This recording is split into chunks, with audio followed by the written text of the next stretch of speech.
Welcome, William Stickevers. William is a hugely popular astrologer. You can contact him at williamstickevers.com. William is also frequently invited on to some of the biggest radio programs in the whole of America, coast to coast, and with millions of people listening in on a daily basis. William has an amazingly accurate strike rate, with a conservative 92% of his predictions coming to fruition. The remainder probably are going to come into fruition, but maybe sort of on a longer time frame. So, I mean, an incredible rate of correct predictions. So for those that follow William and want to connect with William, look at the website. He also has like a weekly and a monthly breakdown in terms of the astrology, and also financial page with regular. He also does standalone studies that you can get on his website, like the Edgar Cayce study and the Third Secret of Fatima. I was just saying to William has a lot of love from my friends who took his advice with crypto a few years ago, and as a result of it, they've gone out and they've retired early, and they have a really secure legacy for their families. So just by making simple choices, it takes a bit of work to do, but they followed his advice, and they're delighted to have made the decision. So look, here we are. Thank you very much for coming onto the channel. We've had a very challenging year, and without borders coming in sort of from all sides, where to from here, William? What do you see in store for Ireland and for the UK in the coming years in terms of financial, open borders, politics, general elections, and will we get a big overhaul? Yes, I see a major big overhaul overall with a lot of the European nation states, as well as Ireland and the UK.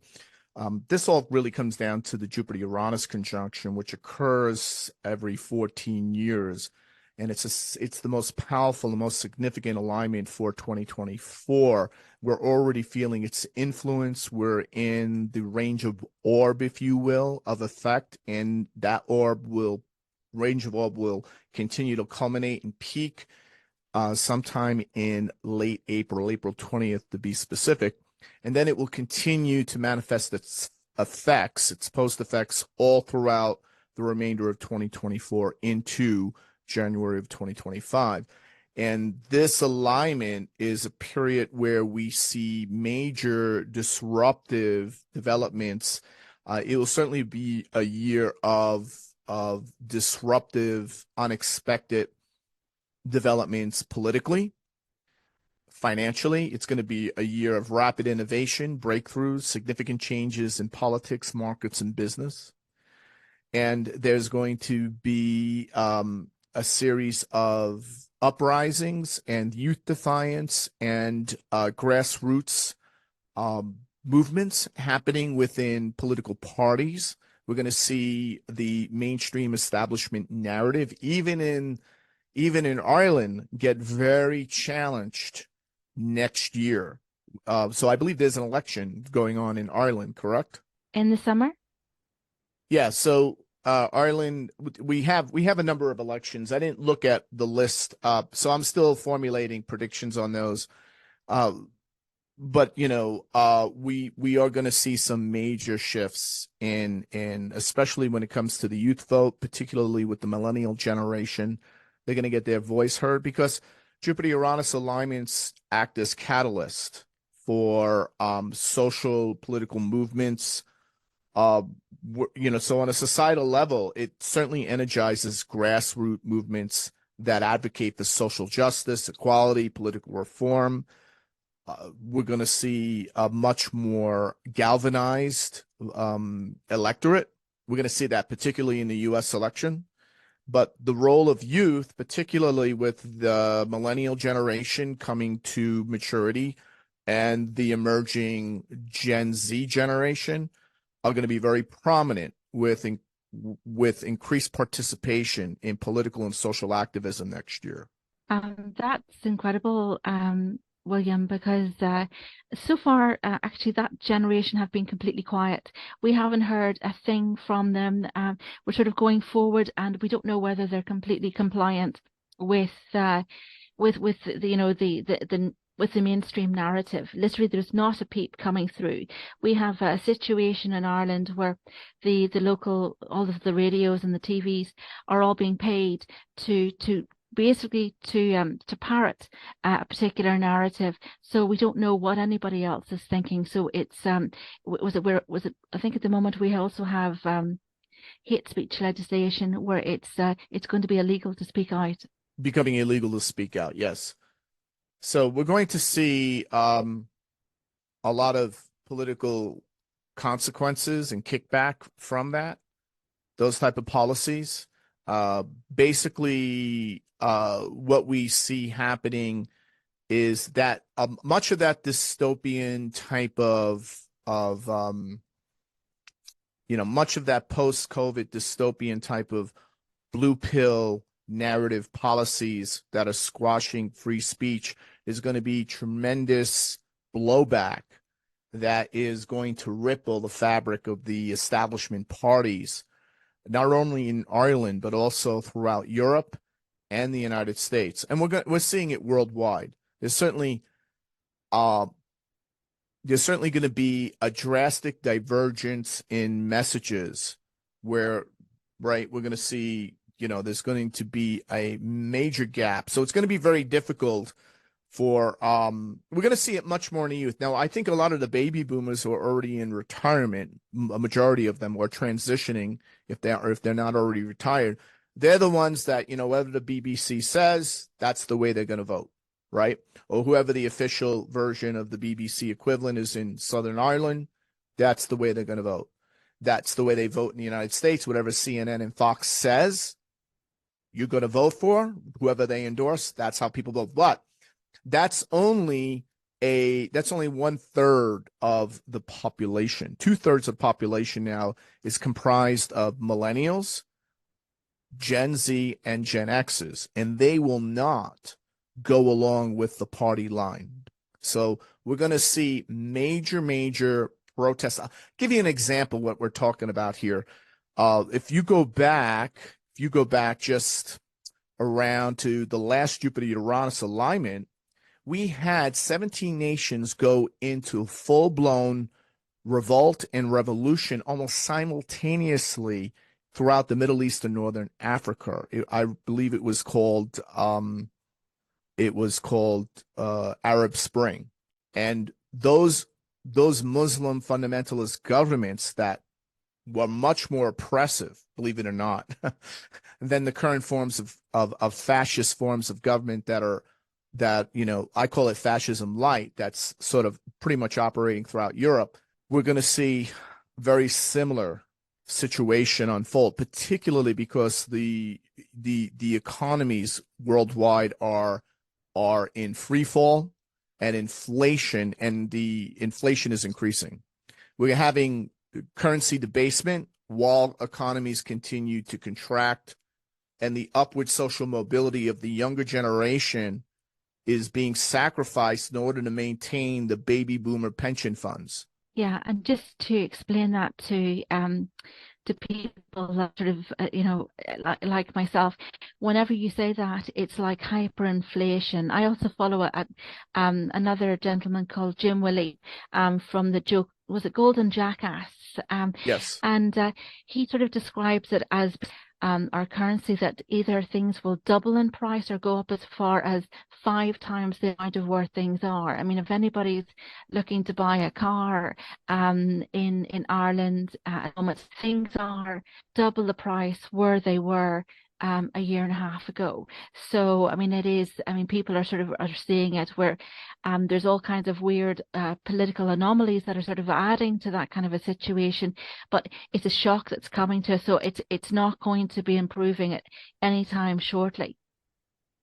Exactly. And one of the things we saw back with Arab Spring, with the 17 nations going into full-blown protests and uprisings, which went from small local protests and uprisings to large-scale protests and uprisings that spread across the Middle East, Northern Africa. This was all basically being generated with the fact that upward social mobility collapsed because their economies were in contraction, their currencies were being debased, and their ability to sustain you know, basic necessities was to the unsustainable point where they had no other choice. So we're going to see that play out in a very similar way, maybe not to the extreme level where all the nations in Europe go into full-blown revolution, but we're going to see the rise of third-party candidates. We're going to see a split between the, like we're seeing in the United States now, a split between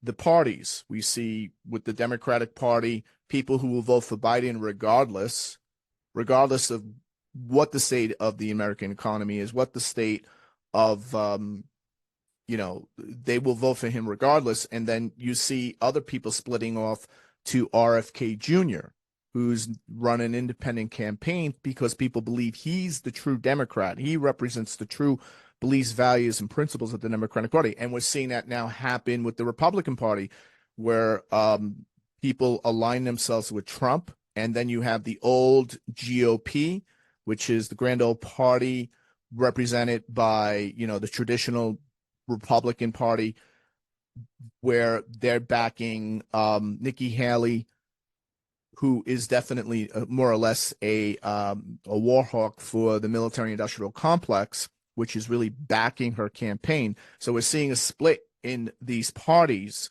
and this is very common, right? Very, very common. So, and it's going to get much more tumultuous. We're going to see that spill over with all the different election. We're going to have really interesting election results. We're going to even see that happen in France. We're going to see it. We're going to see it hit and spread all over the place. So, we're going to see transformation in various spheres of all human activity. All human activity. The other big thing is, demand for major democratic reforms, economic justice, human rights. And we're going to see the fact that there's going to be a complete collapse in the model, the particular like BBC/CNN model of news. We're seeing a complete collapse, a complete disregard. Like there is no trust, zero trust in government, zero trust in the media, but to a more extreme level. And that is going to be intensified with what's going to be happening with the global economy next year as well. Okay, that's very warming. That's very reassuring to hear, William, because we're looking at looking at what's happening in sort of in the American political situation and seeing how corrupt the whole voting system is. People sort of, everyone's saying, "Oh, we voted for such and such a guy," but then somebody else walks in and say, "Well, I won," and we're sort of wondering, well, geez, does that happen the same here? And probably does, So, we're kind of looking for salvation with politicians. We saw over in Italy there was a new prime minister went in, and when she went in the door, then of course she changed all of her political alliances. The same happened in Argentina recently, where everything that they'd said that they were representing, they've changed. So so that's kind of interesting, but it drops people's faith down. I'm delighted to hear that we're going to have sort of the independent politician revolution, because that's warming to hear. Now also we have Jim Willie talks about the BRICS. The BRICS, how big of an impact will that have on all of us? I think it's important. I think what he's talking about will have an impact, but not for next year. I think the US dollar is going to reign supreme in terms of fiat currencies, simply because China and India have not agreed. One of the big setbacks was that they did not come to an agreement on launching a currency, a unified BRICS currency that would be backed by gold, right? So 0.40, the idea was to back it by like 0.40, not 100% backing, but like a 40% backing, where they would take all their gold reserves, use that as, for all the BRIC nations, and then use that as a basis to launch this currency as a means of trade settlement that would bypass the dollar, the US dollar, because right now, even Ireland has to swap all their money into US dollars in order to trade with another country. If you want to buy oil, you gotta swap your money. And if your currency is devaluing against the US dollar, it takes more economic productivity. It takes more of a strain on your economy in order to swap that to US dollars in order for trade settlement to commence, and most importantly, to buy oil, which is the most precious commodity, because without oil, nothing can happen, right?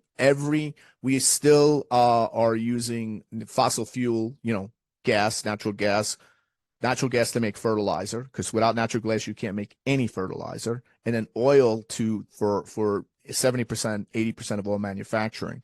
So the thing is that the US dollar still will remain supreme for now because of the setback that they had in August, where they could not come to agreement, particularly because of the issues, the growing geopolitical tensions between China and India. So they're not completely unified yet. They're working on that, but there are some real issues. So it will not happen as fast as we thought it would be.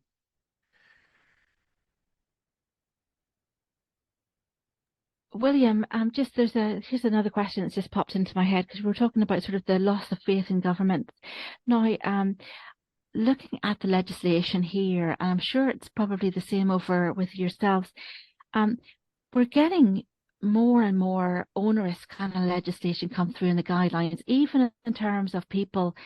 If if I was in 2 years' time, I don't know whether people know this, but you have to have a fire cert for your existing property. Your property could be 200 years old, and now you have to put in all of this new legislation.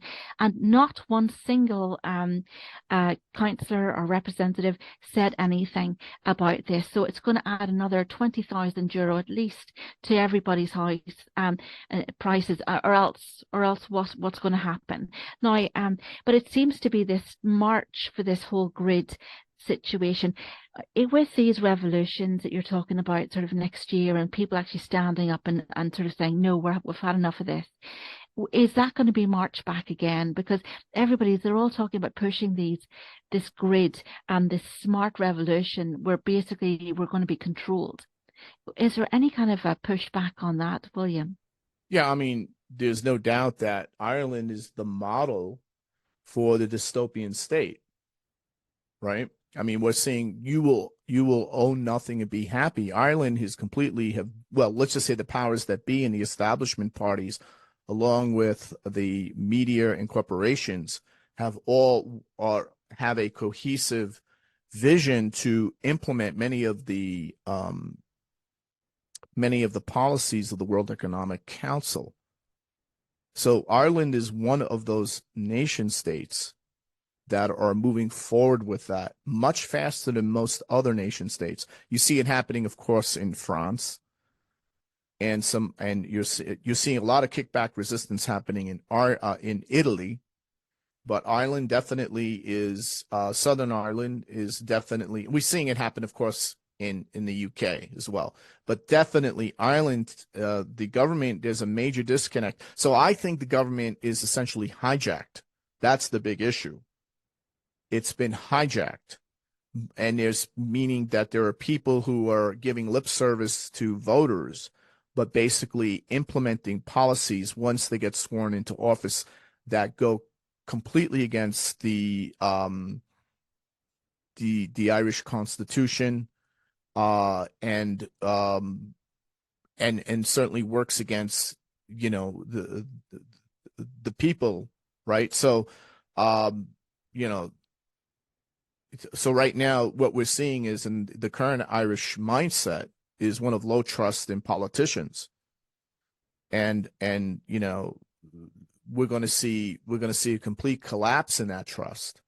We're going to see, one of the reasons is because the government is failing. Public services are getting worse, and the tax system is less distributive. In other words, nobody's seeing, for all the taxes that Ireland pays, you're seeing less, right? You pay more and you get less. The problem is that the older population, you could keep raising the taxes, they'll gripe, but they're going to continue to vote the way they voted for the past 20, 30, 40 years, but the youth population will not. So we're going to see more groupthink, people who are susceptible to groupthink and the prevailing media narratives. I believe there was something called the Celtic Tiger era. Are you aware of that? Oh, yeah, we are aware of it. I've got so many things that I want to say, but really, I think I'm holding my tongue. I'm biting my tongue quite strongly at the moment because you're 100% right. Because there's a lot of people that sort of literally just go along to get along and all that kind of stuff, and they've always trusted the establishment, and but then we see that there's thousands, tens of thousands of homeless people, and yet the government pay double to house somebody that's coming in from another country than they will to support the indigenous Irish. In fact, sorry, this is me. I can't not say something. They've actually changed the meaning of the word indigenous, and they've taken our indigenous rights away from us. They're saying that we're not indigenous anymore, William. Right. So so for some reason they don't like me turning up at things, and so because I won't stand for it, So but there's so much that's wrong, and I'm not hearing the voices that I need to be hearing to feel reassured that it's not just me. But obviously, if I'm thinking it and I'm saying it, hopefully there's other people. But that's why I have this is to have these conversations so other people know that they're not alone whenever they're having these thoughts. So and to educate people. So I really appreciate you speaking to me about all of these different things, because it's only by education, as I said. You've educated so many different people over the years, and you've improved so many people's lives just with your skills. So thank you so much, William. Thank you very much for recognizing that. And I really hope now that people are really listening, and not only just listening, but taking action.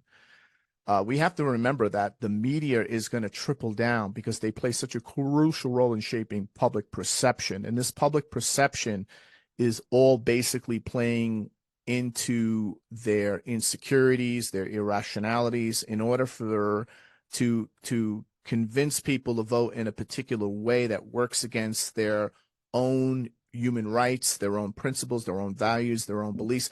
The other thing that they want to change is, what does it mean to be Irish? Like if someone was to make a documentary called Quintessentially Irish, right? And what are the belief values that people in Ireland, regardless of their political background, they say, and well, we could define these things to mean this is what it is to be Irish, right? And each country could come up with that, right? In America, it's a little more complex in America, but you could even do that in America, because in America, we don't grow up thinking we're American. We don't know that until we're like, in sixth, seventh, like we're in eighth grade, like, okay, we're American, right? We don't see, but when you grow up in a country as old as Ireland or as England or China or India, to go back thousands of years, the culture really becomes part of your identity in a much more obvious way, at least from the perspective of an American, right? So it's really clear, well, regardless of this personality structure that I can clearly see through analyzing somebody's horoscope, I also have to keep in mind that if they're born and raised in Ireland, right, there are certain beliefs, values, principles, which are quintessentially define that culture, because that culture is so that merges with that identity. You don't see that too much in America. In fact, I would say when you ask Americans, what does it mean to be American? People will look at you and say, I don't know. Right? Well, how do like in certain households in Ireland, there's certain roles that people play because that's how Irish families are. We don't have that in America. So the reason I'm bringing this up is because what they are trying to do is drastically change the rules, the beliefs, the values, and get you to endorse it by voting for them to change what it means to be Irish, or what Irish culture or what Irish thinking is. And it's a complete invalidation of everything that the country has become, has stood for, goes completely against its history. That is what they're aiming to achieve through human cognitive biases or using a means of applied perception management. It's so true, William, on every aspect, 100%. I mean, even our St. Paddy's Day, suddenly we're not allowed to have that anymore. Suddenly it's a pride kind of a thing. Look, and it's without sort of I mean, even you go look at photographs of sort of what it is to be Irish, and now the photographs are not allowed to be white, or if there is somebody that's white, they have to be disabled. Sort of Right. it's again, it's changing perception to such which is sort of it's this whole Right. Luxism kind of thing, Yeah. but it goes deeper and it goes darker. I mean, we have conversations. I've got a conversation lined up and with a guy called Jason Horsley, and his family were Fabians, and he grew up through the whole Fabian thing. So, and that's interesting because all of the horrors that are associated with that, he dealt with it firsthand, and himself and his brother were very famous, and it's very destructive. His brother died, but I mean that's how destructive it is. It goes all the way through these people, and it leaves an indelible mark. So that's why we need to be sort of careful in looking after our own culture and who we are. I mean, I was just running a conference yesterday, and you know what's very strong, and you'll know this, William. You're Irish American. Um, is a lot of people that are even connected even 3, 4, 5 generations ago, that they come from Ireland. They have that strong, there's a word called gra. It's a hunger. They have to get back home to Ireland because there's that connection with the land. And was it we had somebody that came from New Zealand, all the way over to reconnect. So yeah, look, we have other things going on apart from that, but we need to be sort of keeping our culture alive. But I mean, every culture needs to be maintaining that. But I mean, we see through the likes of Fabianism, and anyway, these are all different conversations to be sort of having in the coming days and weeks, and that people can connect to. So yeah, you're 100%. Sorry, it's a hobby. It's one of those topics that I kind of it strikes a big chord with me, William. So I really thank you for raising the issue.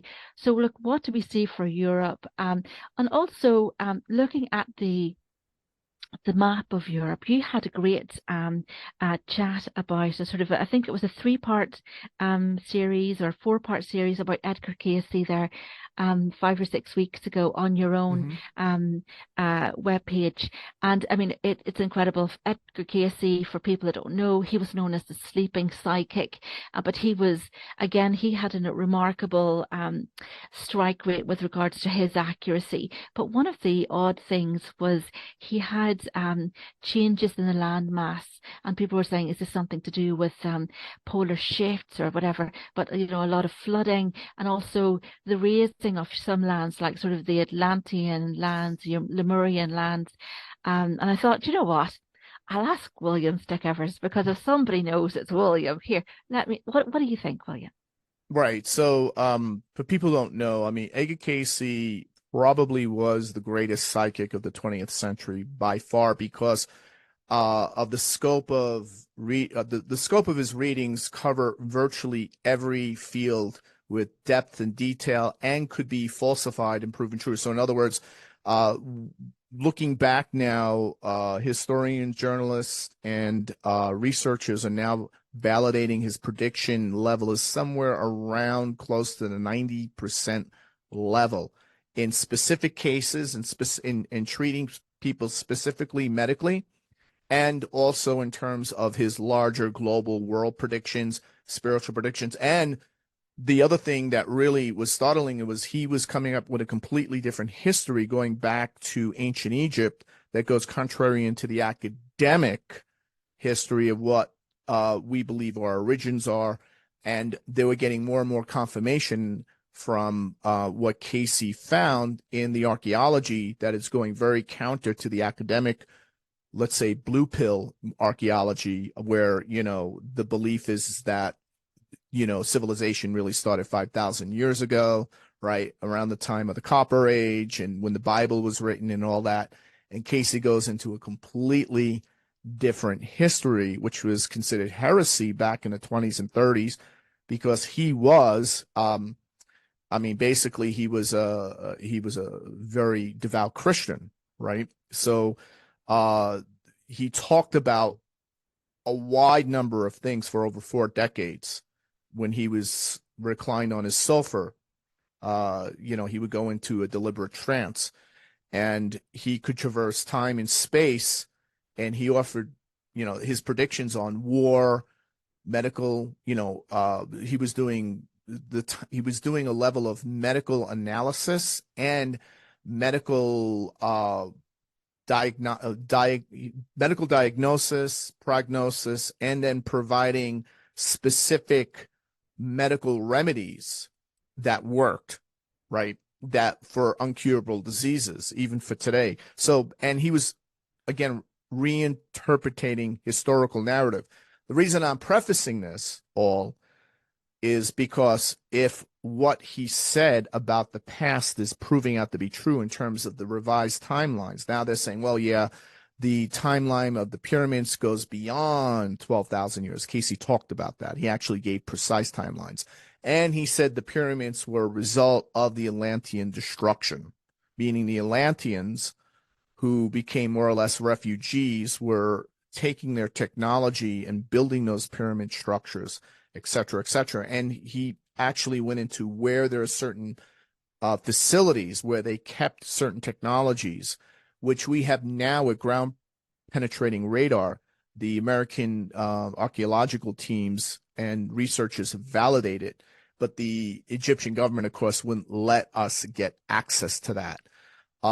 So again, the reason I'm prefacing this has to do with the fact that he talks about we're going to see major shifts in the ecology, and we're going to see more flooding. We're going to see the breakdown of the jet stream that keeps Ireland, UK. Ireland, UK would be colder or just as cold as Iceland if it wasn't for the jet stream that came up from the Gulf of Mexico up through Florida, through the Atlantic. And so he said that we would see major flooding happening, and at the same time, we would see a change in the jet streams in the water, where certain areas would get colder. We would have more extreme weather, much more extreme weather. So he doesn't particularly go into global warming, but he does talk about the fact that we're going to see a lot more flooding, and we're going to see he talks quite a bit about China, the rise of China. He talks about significant earth changes from 1998 onwards, saying that we'll see an acceleration of earth changes and signaling that we're moving towards a pole shift. So, right, we're going to see also changes in the vibrational rate of the planet will change as well. Solar activity would increase. Major earthquake activity and volcanic eruptions would increase. And social turmoil amid these earth changes, including food and water scarcity, would increase. Pandemics, he stated, would increase. And then refugee crisis and infrastructure breakdown as a result. And of course, these don't happen overnight like in a Hollywood movie. That's what people want to, unless, we have to keep it within the framework where Cayce is talking about something that's going to be playing out over the next 100 years. But he said that we'll start really seeing it. And I think I think so far he has been validated in many respects. The global crisis certainly entails the level of acceleration of extreme weather, pollution, a number of other crises, especially with water distribution issues, food scarcity, that are happening on a more global basis. So I think one of the other things that Cayce says, he does talk about he does validate what was stated in Revelations, that we're going to see a major paradigm shift where we're going to see a acceleration and intensification of extreme polarities politically, socially. We would say it is the combination or the engagement of good and evil, right, would come out, or what, looking at it from like a Jungian perspective, where we would see the constellation of the collective shadow. And this is something very much what the Mayans were talking about. So Cayce, like Cayce talked about, that this period would be a period where there'd be global economic distress, natural disasters would increase, the collapse of false narratives would begin, the collapse of false belief systems, the collapse of the old world order, the post-1945 world order, the collapse in the confidence and trust of world leaders and government, and a new paradigm would begin to emerge as the old world order undergoes its final death throes. And we're going to see that happen. And that also includes, by the way, the Catholic Church,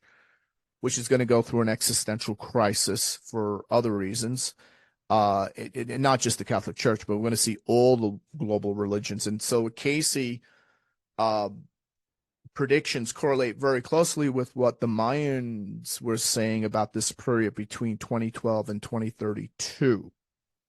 That was part of the Mayan prophecy. So it's going to be very interesting, particularly because we're seeing now a lot of the things that Cayce was referencing correlates a lot with the Fatima prophecies, the third secret of the Fatima prophecy playing out here.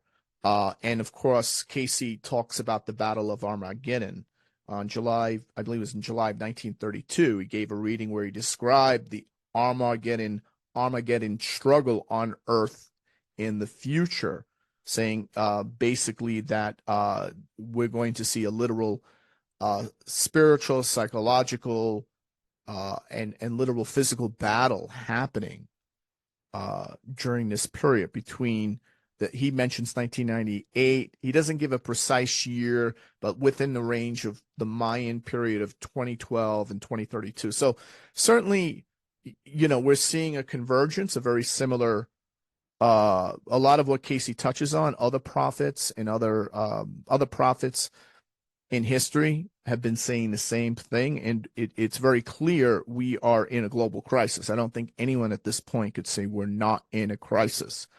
The only people probably have battened down we're not in a crisis is those who want to still believe their pension is safe.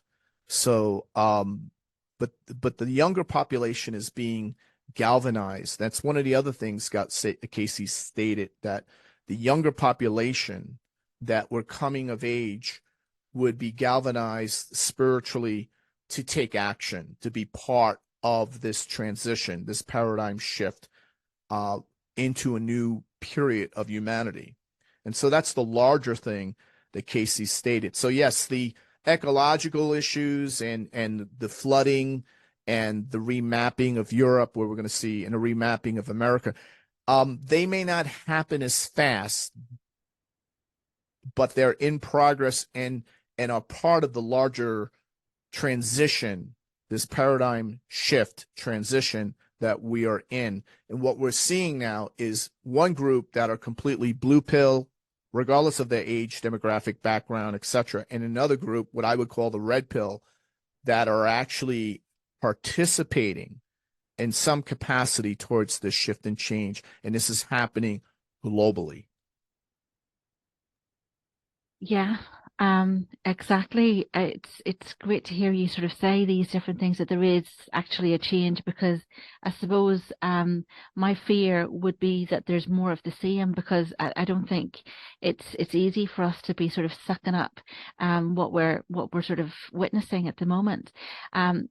the likes of, so just to ask again, the maps that are circulating of sort of a really quite catastrophic sort of vision of sort of the most of Ireland and the UK is submerged. They are probably a little bit overly dramatic. I would Yes. say from what I'm taking from you. Is there any possibility of Hii Brazil reoccurring? You probably don't know where Brazil or Hii Brazil is, but it's off the southwest coast of Ireland. It's said to be a mythical island that rises and falls, connected with the fairy, which is also but also connected with UFO kind of behavior. There was one of those. I'm not great at the whole astrology. It's my thing for next year. I am going to learn astrology, William. I'm going to do it. I'm just going to do it. I'm going to take a look at. Is it you've got a fantastic friend, Monty Farber, and he's got a fantastic book coming out on teaching ourselves how to do astrology. So I'm going to get that, and I'm going to give it a real go. But Good for you. yeah. Well, I am sort of interested by all of these conjunctions, because whenever you get a conjunction or an eclipse on a specific point, it's generally an indication that something is going to happen. That's what I've learned from watching you. And but there was an interesting conjunction over the area that we would know as being the area where we think Hii Brazil is, and it just so happens. There was a same conjunction over where the Nord Stream was, and on the very same day, there was one here over Hii Brazil, and our friends, the Russians, turned up in their navy, and the UN turned up with a navy at the same time in that particular area. Sort of nothing to see here, folks. It's just a coincidence. So, so it's kind of interesting. I've been trying to find, there's a guy that does an awful lot of UFO astrology, or sort of, he does all of that kind of stuff. It was Eamon Ansborough here in Ireland, and he was saying that there is something about that particular area. But yeah, look, I suppose it's just a big question mark. Just whenever we're on this, do you think that there is a connection between the Elohim, the extra or aliens, ETs, and the fairy? Oh yeah, absolutely. And I think what we're going to see with the Jupiter-Uranus alignment, it's directly making a hit to what I see. It's right in the 8th house. So this alignment that will be happening is in the 8th house of death, rebirth, transformation. So we're going to see a reconstellation of a lot of these type of mythical, archetypal these myths, these myths and the archetypes, a constellation of the archetypes. So if I'm correct, right, it's really an island said to lie in the Atlantic Ocean, and they describe it as cloaked in a mist, except for one day every 7 years, right? So we're going to see a recapitulation of these archetypes, and we're going to see more validation that they were based on real history. We're going to see a lot of that alternative history get validated much more, certainly next year. So, I mean, the fact that Hii Brazil was on nautical maps going back as far as 1325, we're going to see, and I believe there's also, despite the attempts to find it, the failure of the attempts to find it, it was regularly on maps lying southwest of the Gateway Bay until 1865. So I think we're going to see more of an awakening. We're going to see a lot more sudden, shocking revelations that all correlate with the archetypes that go back to a lot of these types of myths that are very indigenous to cultures, to those specific cultures, or the cultures that were dominant before they transition into kingdoms and then later on into nation states. That's great. That's amazing. William, that's fantastic. That's really good news. So, I mean, we've been having conversations about all of these things and literally hushed up and you'll speak to it. All of the information is held by universities, and nobody's allowed to know anything. But I mean, was it we were having conversations about the naming of Ireland area, named after was it a goddess who would just happen to be one of the daughters of the pharaohs. There was Scotia, Erio, and was it Fodla? There was three names, but their names kept changing. So Ireland and Scotland were named after one of the pharaoh's daughters. And so that's I mean, but the thing is that literally in the history books that they just completely, they maybe mention it, but they have no other connection. We're also dealing with Egyptian and Pharaoh, the king of the pharaohs, graves that are here in Ireland. And again, the establishment, they don't want to know. They don't want to hear it. They went and did a job on it, completely destroyed it, but that's sort of, so that gives us hope that that we can do something here, because for whatever reason, we know this is important. Also, there's talk about sort of the hollow places here in Ireland, and maybe connections with Lemuria.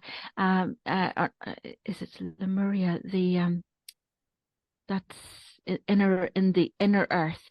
Lagartha, that there are connections. So maybe there's a hope of something like that will become more more visible sort of in the time to come. So look, that's fantastic news, William. I'm really delighted to hear that. Now, okay, so now you were talking about sort of an apocalypse kind of a situation. I've been watching Mr. Cliff High now.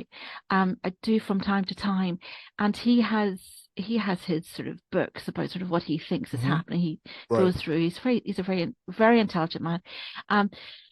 And he is saying that he's anticipating that there's going to be an apocalypse type of event, and we're going to get maybe a connected. Well, we're going to be seeing the Elohim firsthand, and it's not going to be pretty. Do you see anything like that? He says that literally by next year there's going to be something. In 2 years' time, it's going to become very where the nation states, they can't hide it anymore. There'll be big differences. There'll be infrastructure will be damaged. Well, everyone has their own view of it, and I certainly listen to Cliff. I think he's brilliant, and he's been pretty dead on accurate. He's been right about a lot of things. He has been not right about some other things, but that's okay. I mean, he's certainly someone I respect. I have a different take. So my take on an apocalypse is basically a disclosure of knowledge or revelation that has ontological impact, meaning it basically upends the very pre-assumptions about what we believe to be true about our history, about life, about ourselves. It would be equivalent to if your parents came to you and said, listen, we got to tell you the truth. You really are adopted. You're not really Irish. You're really from, you're someone who's born in Arizona. We took you at the age of, 15 months, right? And we raised you Irish, and, we got you to believe you were part of this family genetically, but we want to tell you the truth now, right? And let's just assume that happened to you like tomorrow. Like tomorrow, you got that information from your parents, or you had, not maybe from your parents, but, and then they showed you the paperwork. This is real. This is not a fantasy. And the reasons we didn't tell you that is because you come from this background. Your parents were agents operating within the CIA, and they, we made this arrangement, and they operate at the very deep levels of the national security state, and they knew, and if this whole story went on, and they could prove it out, this would create an ontological crisis. Right? I mean, you would certainly not be the same person. What would change? Nothing and everything at the same time would change. So that's the type of impact apocalypses have. So they're often associated with like cataclysmic events or the end times that are described in religious texts or the books of Revelation. However, means from the Greek translation, the ancient Greek translation, the uncovering or revelation of a powerful type of revelation. So it's not just give me the good word, right? It's not that type of thing, right? What's the good word today? It's what is going to be revealed. There's no going back. After it's once said, right? There's certain things in a relationship, right? That if you say those things, there's no going back after that. We all know what those statements could possibly be.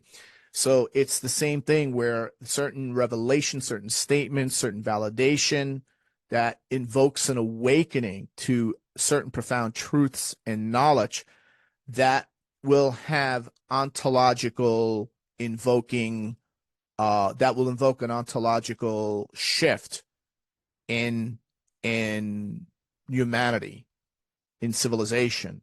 So what I'm seeing here is with the Jupiter-Uranus and the Saturn-Neptune alignments that'll be happening in 2025, 2026 on the world point, we're going to become more aware of our origins. So there's going to be, and this is going to galvanize the ongoing collective transformation or psychospiritual death rebirth process that's happening, where many people went from a state of denial to now shifting to, then they shifted to anger.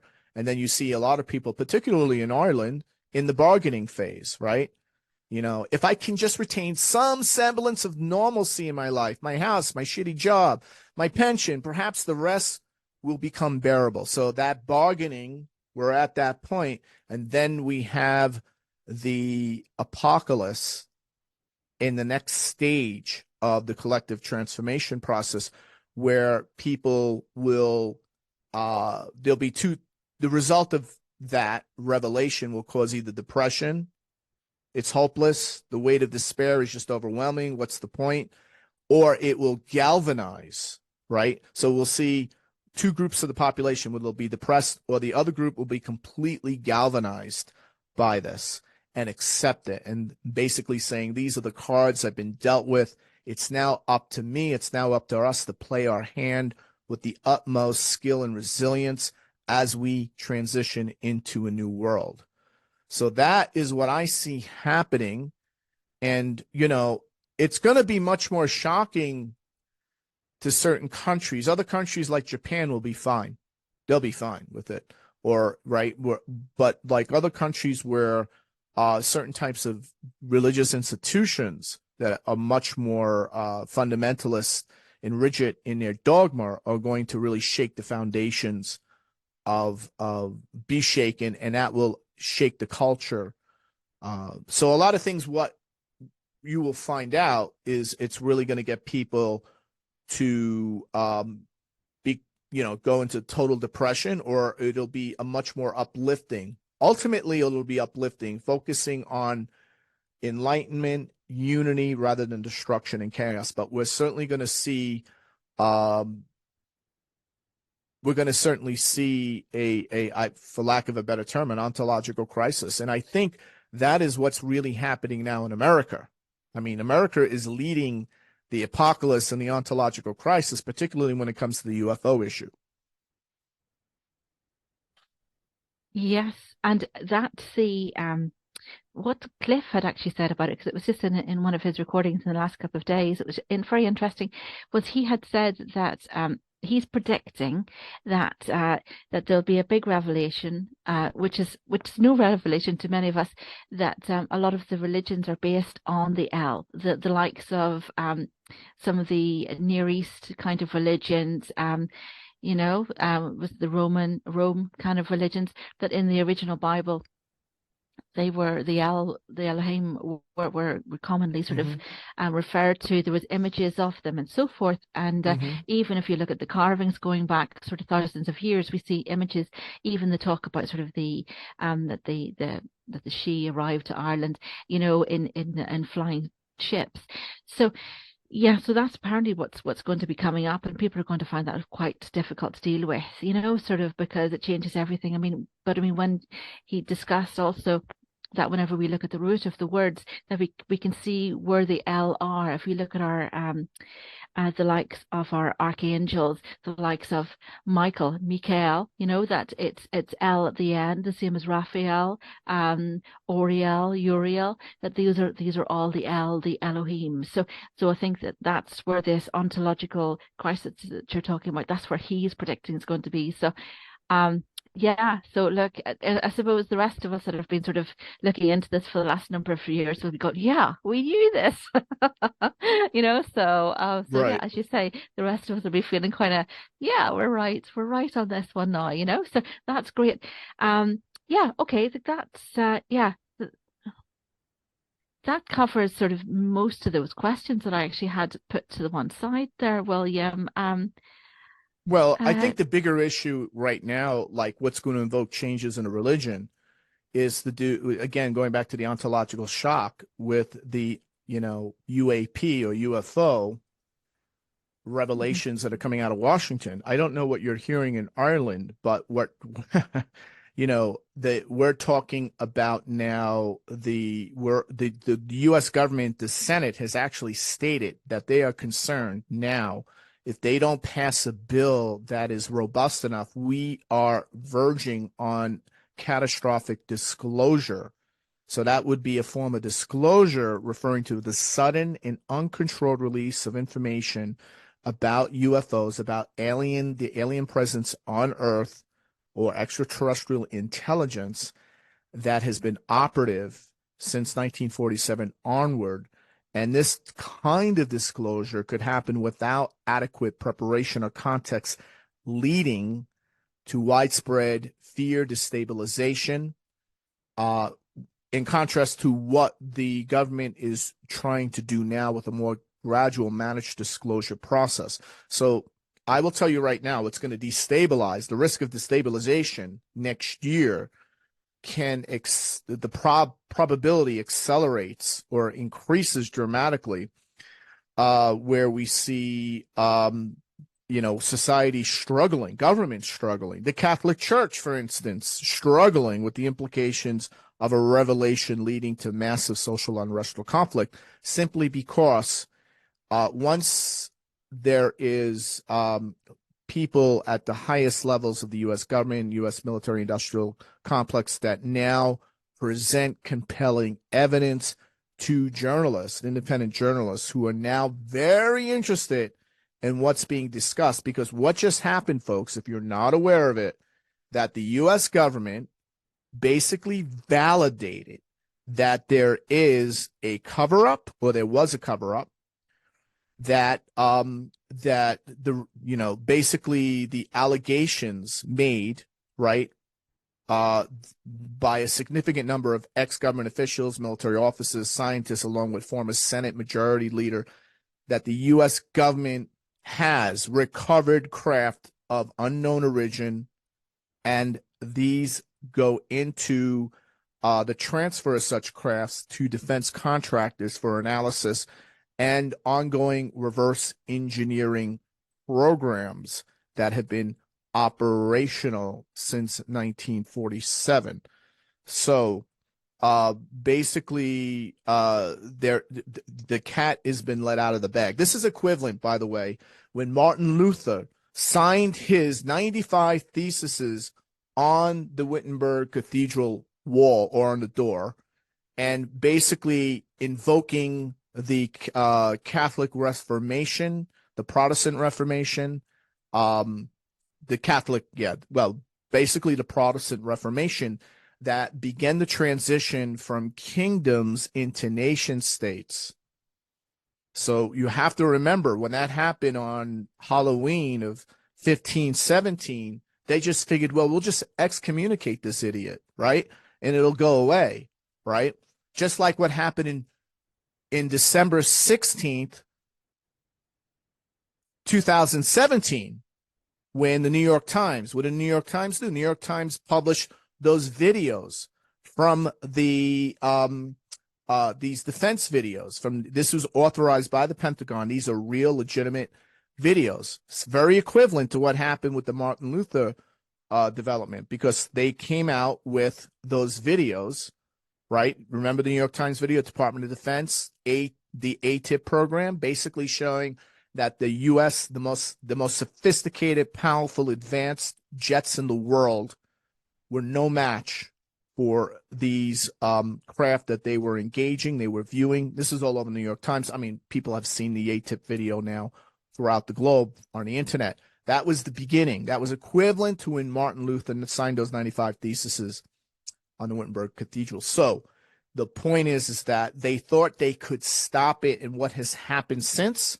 We've seen the Pentagon releasing unclassified footage of UAP, of the FLR, the Flare 1 and the gimbal and Go Fast. We're seeing the Pentagon, that happened in 2020, April 2020. Then we saw the Pentagon launching the Unidentified Aerial Phenomenon Task Force in August of 2020. Then that was followed by the congressional hearing where Unidentified Aerial Phenomenon Congressional classified and unclassified report occurred in June of 2021. And then we had the revelations, the profound, disturbing revelations made by David Grush during the Unidentified Anomalous Phenomenon Implications on National Security, Public Safety, and Government meeting in Congress on July 26, 2023. So what we're seeing here is a very similar to what happened back in 1517. And then a few short years after, a fellow named King Henry VIII decided he wanted to get a divorce and the Pope would not sanction it. So he decided, screw that. I am going to be the head of my own church. We're going to print everything in English. We're going to make the Catholic Church in England, the Catholic Church proper, the Church of England. We're going to, instead of doing it in Latin, we're going to do it in English, right? I'm going to be the Pope of my own church. I'm the head of the church. And basically what happened after that? Everything happened. We started seeing where governments were no longer paying money. Kingdoms started becoming nation states. They weren't paying 10% of their GNP, gross national product, to the Pope anymore. And nation states started breaking away. And then we had the 100 Years' War, followed by the 30 Years' War, that basically defined the current map of Europe as we see today, more or less. And so there was no way to put the toothpaste back into the tube the moment that happened. And the reason I'm bringing that up is this is the equivalent of what happened starting in 2017 and what's transpired till today, with the fact that we see that, we're seeing a bill being debated in Congress, all right, based on the information and disclosure of certain key revelations made by David Grush, a former high-ranking intelligence officer, on June 26, 2023, under oath of the existence of secret programs relating to advanced technologies surpassing all known capabilities. So in other words, the U.S. is privy to technologies that are generations ahead of any nation state. And basically, not only that, there was other breakthrough revelation where a covert CIA unit known as the Office of Global Access, or the OGA, was revealed in Congress, which was it was a agency that was classified within the larger CIA military intelligence infrastructure, that this agency, this particular CIA unit, has been recovering unidentified flying objects from crash sites, including China and Russia, sending extraction teams, and has collected at least 9 extraterrestrial craft, some damaged and 2 in mint condition, since 2003. And I could go on and on about more. The revelations was so compelling, and this is all done publicly, right in congressional hearings, and you don't hear anything going on in Europe about this. What is going on here, right? The cover-up to maintain the plausible deniability, to get Irish voters to vote for the establishment party because they're totally clueless about what's breaking around the world that will eventually catch up to them. Right, thank you very much. But do you know, this is the tip of the iceberg because this this recording has gone out on bases as well. And like the people on bases, they know fine rightly. A lot of them have been connected to this. They've bases being the deep underground military bases, and a lot of them have had some sort of an interaction with them. We've certainly got plenty of them here in Ireland. And again, people there's again plausible deniability. They say that they don't. It's but there's so much going on here. We're literally we're having a conversation on one level, but what you're talking about takes us through to this subtext. You're talking about even about the Catholic Church and about sort of religions. But what people are seeing now is like a uni party, a uni religion. That seems to be what everybody is sort of going for. The whole thing is we're seeing this thing as being like a soft coup. But we're looking to see, well, who's behind all of this? It's not the likes of sort of Schwab, or it's surely it's something that's deeper than that, because he seems fairly pathetic, So Right. but it's so that's the thing is, we're He's hearing pathetic. people talking about sort of Yeah, I just want to say he's pathetic. Just before, I don't want to interrupt you, but he's pathetic. But the problem is that the policy proclamations that are made during those classified meetings, those majority of what's discussed is classified and private, turn into policy, government policy that gets pushed down and approved by congressional members and parliament members and become key political platforms in the next election cycle. But the thing That's is, the William, problem. yeah, Yeah. is who owns them? Who owns them?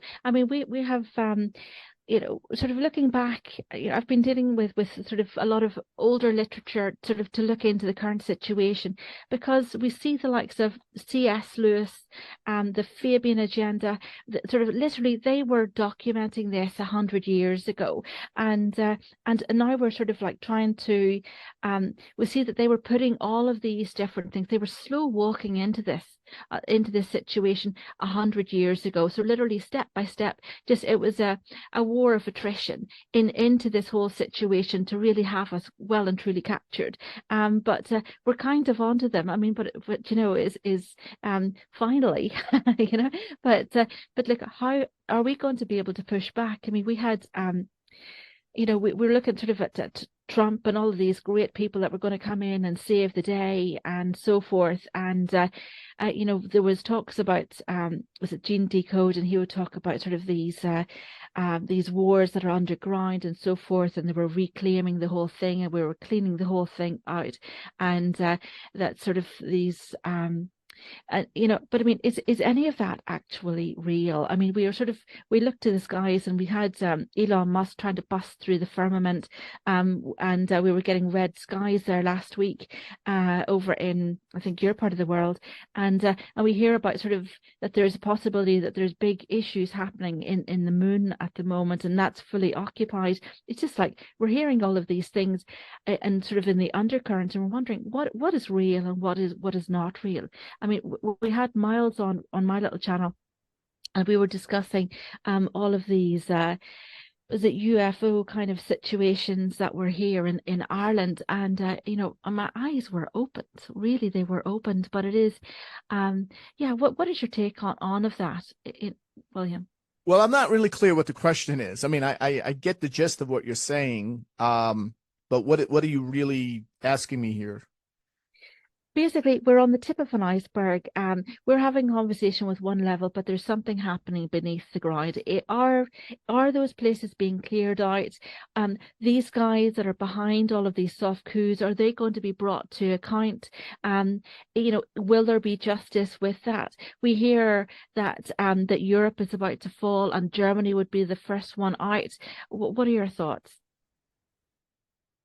Well, I could just say that we're not going to really know until the dust settles what was real and what was not, right? Look at, I can only, so I have the advantage of looking at the astrology and saying, okay, this is what I'm hearing in the news. what is the astrology saying? And when I see when I see the archetypal qualities playing out the way they are, and then I see correlation with certain developments that correlate with those archetypal qualities based on that planetary alignment, I know that is going to have much more traction than maybe something else that's really being pushed out. The big thing here is not to get into nowcasting, which a lot of people do in the forecasting industry. They get caught up with the very, the big mime or tweet at the moment. I do think that Elon Musk is a part of this larger transformation because his power will continue to increase. Trump is certainly part of this global transformation. I believe a lot of these people are going to play roles that are part of this apocalypse, this disclosure. Certainly, the Biden administration is certainly resisting this disclosure. They claim that, they're open to it, but on another level, they're very resistant. We know Trump would be most likely to be a disclosure president, right? We know that Elon Musk is developing artificial intelligence that is now rivaling ChatGPT. So whatever nation state, whatever company or nation state develops artificial general intelligence, which I believe will have the first generation of by the spring of 2024, will dominate the planet, right? So the two big things besides all these other things we've been touching on is ET disclosure and artificial general intelligence. They'll be happening pretty much simultaneously. And those two things in themselves are not politically expedient and will accelerate and intensify the disclosure of knowledge and revelation of many things that we've known. But more importantly, a lot of the red pillars think, well, yeah, this is nothing new. This is just a confirmation of what we already know. But we're going to get the second phase where we're going to find out things we didn't know, or a lot of the pre-assumptions of things we thought we knew, right, were not so accurate. And we're going to get a complete, massive download of information that's going to be a bit overwhelming for even the red pill folks out there that have been part of the resistance, part of the global transformation and the resistance to the blue pill movement that has continued to become more, the more repressive aspects of global governance, right? So I think that what's true, we don't ultimately know what is true. All we can say is that the people who are going to be catalyst for this global transformation are going to become more important, and things are going to become much more complex over the next 24 months.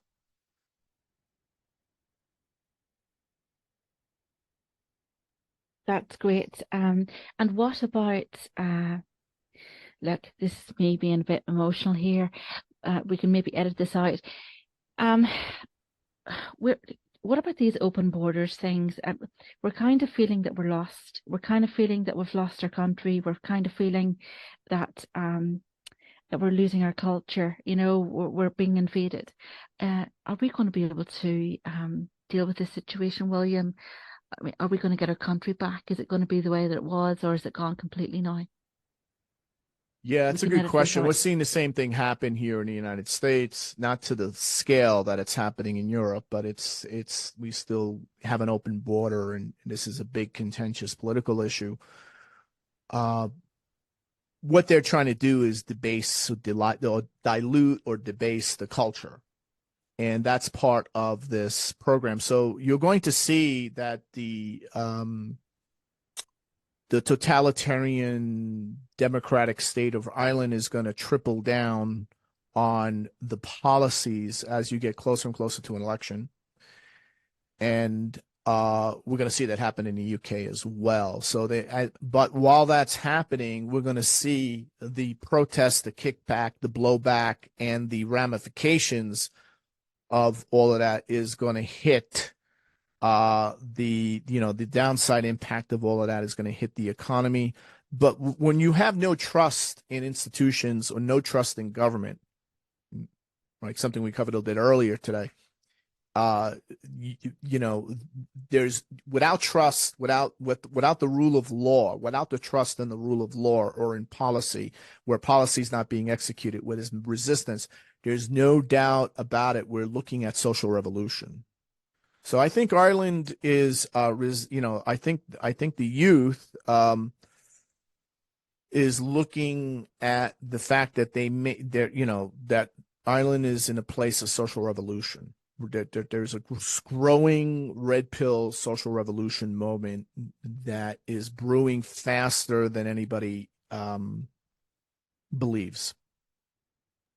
Yeah, and I'd like to just for anyone who's listening to this that's involved with that, I'd like to just say, my God, you're smart because I don't know whether you've been hearing about there was riots and there was some horrendous issues in the last couple of weeks in Dublin but these guys, rather than react to the whole situation, literally looked into it and they were able to analyze the whole thing, that the whole thing was completely created. It was a complete creation, a complete invention. And certain groups of people were associated and given like a tag as being the bad guys, the wrong guys. And it was all set up by the government, so yeah, look, just I might edit that bit out again, but it's just, yeah, it's incredible to see that so much of this is a massive setup, so yeah, look, anyway, just yeah, do you know what, I William, would thank you. say, I would say that I would just say that, yeah, we're going to see false flag developments, but I also think, well, I also know because I've been doing this long enough. One of the big predictions I made was massive protests on a global scale, Jupiter-Uranus back in 2010. I talked about it quite a bit. And we also had an ecological crisis with the Japanese tsunami, an earthquake, right? And of course, the radiological crisis in Fukushima. We had 17 nation states go into full revolution. In fact, the Muslim fundamentalist governments went completely under. They were overthrown. That was considered impossible to achieve. We're going to see a big year coming up, and it's going to impact people in Ireland and the UK. They're not immune to what is coming. And the blue pill push down from that blue pill move, that post-COVID blue pill, you will comply, right? You'll be vaxxed.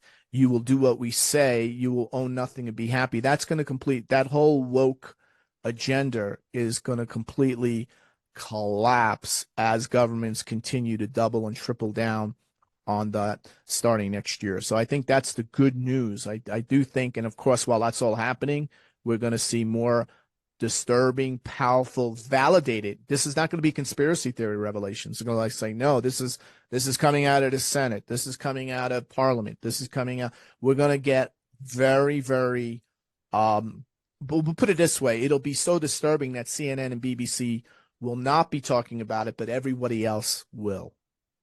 Music to my ears, William. So, like, massive thank you for coming and joining us, William. I really appreciate you taking the time to You're very speak to us, welcome. and so thank you very much. Do you have any final words? Did we cover cryptocurrencies? Well, I mean, the thing is that the fiat currency system is collapsing. That's part of the shift that we're undergoing. Part of the apocalypse is the fact that the fiat fractional reserve banking system is collapsing. All fiat currencies are going to zero. We're seeing that happen. When you compare the price of every currency against gold, right? So when gold goes up in price, that means that your currency purchasing power is going down because of debasement. So the only option is either to own gold or what is better, a better option, it has all the qualities of gold and more, is Bitcoin. And now institutions, the Wall Street institutions will be making over $16 trillion of investments in Bitcoin starting January 10th, which is basically essentially the beginning of a new monetary order where the basis of value or valuation will not be based on the US dollar or on gold, but on Bitcoin. So the cryptocurrency revolution is about to hit. It's about to go mainstream. And it is the only way to protect your wealth with what's coming. That's great. Thanks for covering that. That was it looked very helpful, and I really hope that it gives hope to a lot of people. Surely I was expecting actually something a lot more darker than what you had, so I'm surprised. I'm delighted, you know. So I thought we There's a were lot going of to be in hope. the darkness. Yeah, there's a Yeah, lot of hope. And look, the apocalypse is already here.